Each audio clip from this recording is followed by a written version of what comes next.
my name's Dan. I'm from Buildxact. I'm going to be talking about how to get price lists into your Buildxact account. And I'm going to start by going Explore and into the FAQs and to this one in particular, which is all about loading price lists. And the main reason for starting here is just to talk about the different options and resources we've got here for you. So within this FAQ, we've got a template that talks about what the price list needs to look like in order to load successfully. We actually see quite a number of people who send this to suppliers to give them an idea of the type of price list that they need if they're going to be able to load it into Buildxact. So good use of that. On this page also, we have a couple of tips, things like make sure you've got no photos in the list and avoid formulas, as well as a guide or video guide that goes through how to do it. Now, what I'm going to do is jump back to Buildxact and open up the list that I'm going to be importing. So this is a pretty typical list and it's set up already the way we need it to be, in that each column represents one thing. So we've got a column for the names of items, we've got a column for the way things are measured, a column for the price. Importantly, this is without GST. We've got a column for the store location. However, I'm only putting this in here to show you that you can delete things or ignore things when you import. So I'm actually not going to use this at all.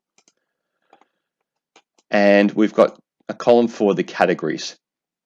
And when we import this, I'll talk a bit more about this. But at a bare minimum, we need three things. We need the name of an item, how it's measured, and what it costs. Everything else is just kind of a bonus. So to do this import, I'm going to go Catalogs and into the price lists area, and I'm going to add a new price list, and I'm going to call it Bunnings. And step 2 will be to pick my supplier. So you'd obviously be picking Bunnings in this case. I'm just going to use demo supplier. And really the only point of it wanting to know who the contact is, or the related contact, is so that when we get to purchasing, it knows what details to put onto a purchase order for an item that came from this price list. Note that you can add new people into your contacts area at this point as well. I'm going to go next. At this point, I have the option to use an Excel file to import, which I will do. But note that even if you didn't have a price list, you could just say, no, I don't have one, and leave this blank. Hit OK, and it would create an empty list for you, which is good if you just need to create a couple of things into a price list and you don't have the Excel file.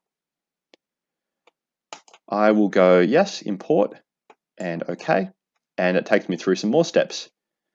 So I have to go find the file, which I'm going to do now.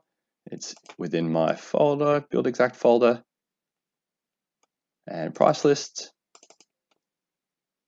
A little note, we get a lot of people who trip up on this. The file has to be closed, so I'm just going to do that now.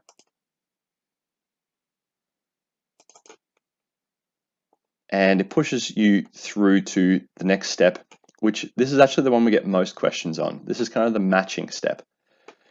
So from our spreadsheet, we had the heading. That was the name of the heading on the column. And that was an example of some of the descriptions. And you will notice it's already filled this box out on the right. And the way to read this is this stuff on the left equals this thing on the right, where this thing on the right is basically the 7 or 8 things that Buildxact actually know exist for price list loading. So it knows about names of items, it knows about measurements, it knows about the cost. You can import into your list the type of item, so it's material or labor.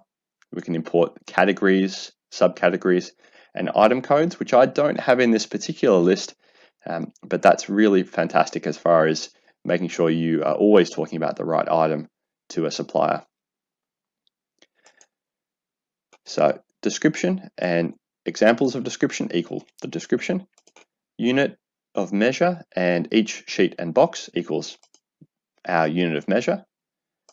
And now we start getting into ones it has no idea about. So sell price and examples of price, we call this cost. So the price excluding tax. description 1, Port Melbourne. I said I was going to just disregard it, so I'm going to say ignore, don't bring this column in. And group description and subdescription, I'm going to say this is category and subcategory. And a little side point here, when I'm explaining the difference between category and subcategory, if I was walking through a Bunnings store, I would think of category as the big overhead signs at the end of each aisle, saying hardware, framing, plumbing, etc.